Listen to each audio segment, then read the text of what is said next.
The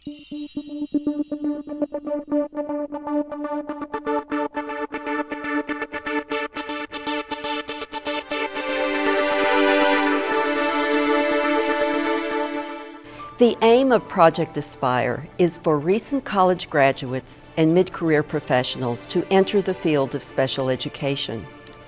Our candidates earn a master's degree and certification in a 3-semester field-based residency program that gives them licensure in elementary education and in special education. One of the exciting things that came out of the Aspire program was a focus on co-teaching, working on the special education, general education relationship. We are fortunate that the mentors for our intern candidates embrace this form of inclusive education. The first example is from Window Rock, Arizona. Here, the social studies general education teacher and the special education teacher evolved their practice to be one of mutual support for the students and for each other. Their work came to our attention through our grant work because these teachers were mentors for one of our Aspire intern candidates. Their work shows a strong, deliberate form of co-teaching practice. They studied co-teaching well in advance of implementation and are fully engaged in this model in their daily teaching, planning, and reflection activities. We were extremely grateful that our intern had the benefits of the mentoring they provided, and we capture it here as one model to share.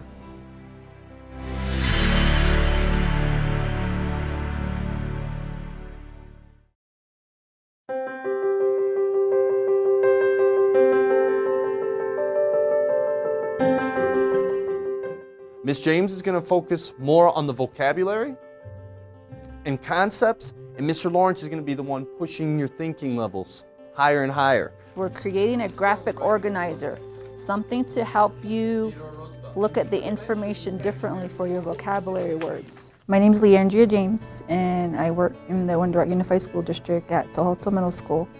And I've been a teacher here for 11 years, and I've been a teacher in the Department of Exceptional Student Services. My name is Andrew Lawrence. I teach here at Fulton Middle School, 7th grade social studies teacher, and this is my 4th year teaching. My first job right out of university.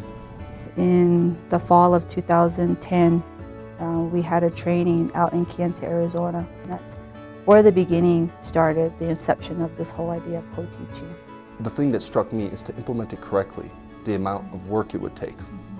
It's going to take a lot of patience because as teachers, we like to think of our classrooms as our sovereign kingdoms. This is my kingdom, this is my domain. And as a general education teacher, I struggled at times with opening the doors to my room and saying, okay, I have to include you. It has to be an inclusive approach. There cannot be anything that's off limits at all in the classroom.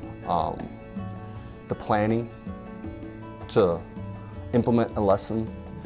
So it's multi-layered and multifaceted. To do it in the correct fashion, it takes a lot of foresight, a lot of planning. And we considered that and we decided to go ahead with it because we thought it would work.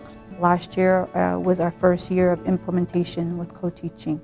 And there we had a number of students, at least 20 plus students in the classroom.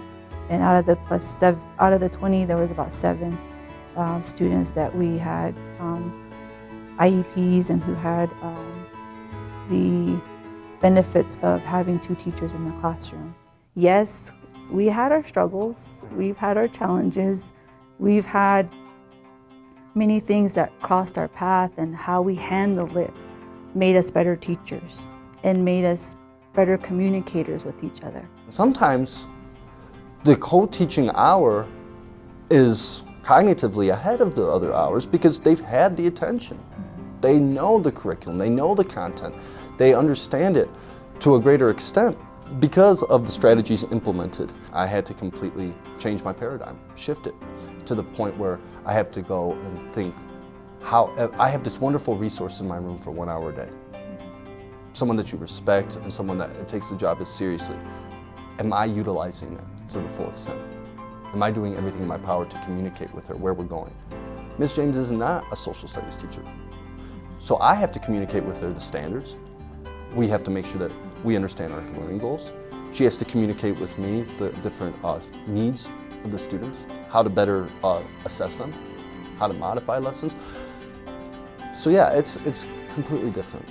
The amount of knowledge on the background of the students and their needs that she has is phenomenal. Ms. James comes in with, you know, the background knowledge of the needs of the students, their learning styles, what would suit them best, how to assess them, how to modify the classwork and the assessments. And that's really what I take out of it. What I reflect on now, completing our first year in co-teaching, is that the first group of students, they have a very deep understanding of the content. The students who were in 7th grade are now currently 8th graders. And I still am their teacher for 8th grade and their case manager.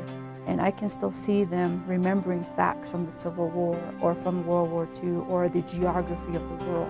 We're really great about trying to implement cooperative learning, having them learn how to talk to each other, learning how to use their heads and, you know, what answer did you get to this question? Or, you know, I got this answer. So trying to build that dialogue with the students. So that's how we do the initial assessment for our students. One thing that has struck me about the co-teaching model is you have that face-to-face time. So it's not just informal checks for understanding. I can literally, on my knees, sit next to my student and look at their work and sit there and say, okay, you're not really understanding the concepts that we're presenting to you here. I can tell that right now.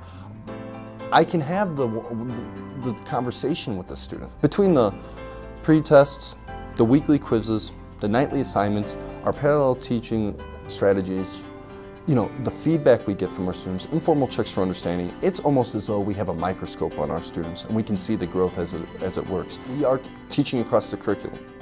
So in our classroom, the nightly homework is drafting, you know, persuasive essays. For instance, tonight we're going to write a three-paragraph persuasive essay explaining why it was justifying why it was wrong for Matthew C. Perry to force Japan open for trade. Now, those not only are you using higher order thinking skills in that, and you're trying to persuade me and using evidence from the class, but you're going to have to compose a pretty darn good essay to make your point. So, as far as benchmarks go, I've personally seen a growth in their writing skills. And I keep all their papers. Ms. James and I have catalogs of papers, and we can go back and sit there and compare and contrast. All right, this is the writing style on August 28th. Where are we on March the 18th or 19th? If there are future teachers who want to do this, they have to have that understanding and know that there's always going to have to be a balance. One person can't carry the other, you know, in either the general ed or special ed, because then it's good. That's where that frustration builds, and that's where you're like, oh, that's it. This doesn't work. I know it doesn't work, but it does. It really does if you have these key components in co-teaching and just having that routine and mainly communication. Honesty. Tell each other how you're feeling. You're not using me, or I'm not getting enough from you. You need to give me more of this. You cannot censor yourself, or it's not a co-teaching program, and you're not going to improve. It takes real criticism, and it takes real feedback and reflection and communication to make it work. So having two really seasoned teachers coming together and wanting to do this, that's where it all begins. I mean, I think for me as an administrator or even a principal to come in and say, you know, we're doing co-teaching, you're doing it or you're doing it, you're not gonna, you have to have the buy-in, you have to have the want to from your staff to be able to do this. So they put it in place. Our children know when their teacher cares and when their teacher has these characteristics about them that they're there for them. And I think that's the quality that we're trying to hit on the most when we bring these top-notch teachers together to work together, because one doesn't learn anything in isolation. So being able to talk about what their experiences are with the student and then seeing the impact on the student assessment through the student assessments that you just know it's coming, and we're excited to see that. What I can say is that it works, and I say that just based on observation and based on the enthusiasm that you see of the students and the teachers. And I think if they found that it wasn't working, I think it would have been we would have found that out by the end of probably a couple weeks. But you have to have people who are dedicated and committed to working through all the ups and downs and the challenges of co-teaching.